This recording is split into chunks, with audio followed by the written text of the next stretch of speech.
don't think I'm going to take the division win. I mean, Buffalo, even if Buffalo loses to the Patriots, Buffalo's probably just going to win the rest of their games because they're such a solid team. So the Patriots, in my opinion, they're too far back to think about that. It's a really good number, but I actually don't think it's big enough. I love the playoff spot bet at plus 115.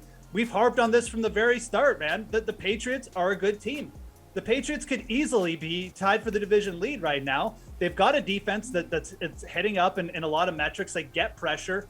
They've played a ton of close games against good teams, and they really just blew one game at the start of the year too against one weak team. So all things considered, I think the Patriots are a good team. You see Mac Jones, easily the best out of the rookie class in terms of consistency at QB, improving every week too. This offense seems to be getting a little bit looser in terms of just going for more big plays. Yeah, absolutely. Plus 115. You look at this, Pearce made a really good call. The Chargers are frauds. There's other teams in the AFC with winning records that are just as big frauds right now. And I don't think the Patriots are frauds at all. I think by the time this all shakes down, the Patriots do end up in a wild card position. So plus 115 to make the playoffs. Yeah, I still think you're getting really good value there. All right, cool. Which bet do you like here, Pearce?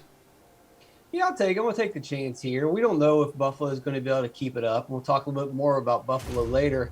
But yeah, the Chargers are frauds. Got to keep repeating that. So I don't want to overreact to that. But the Patriots, as Geoff pointed out yesterday, we look at some of their early season losses. Those could have easily been wins had they, the ball bounced a different way or things fell in their favor. So the defense, the Patriots, is getting better every single week. Their offensive line is playing really well. You look at the pressure rate that Mac Jones has dealt with the last 2 weeks. 10% pressure rate against the Jets, just a 2% pressure rate last week against the Chargers.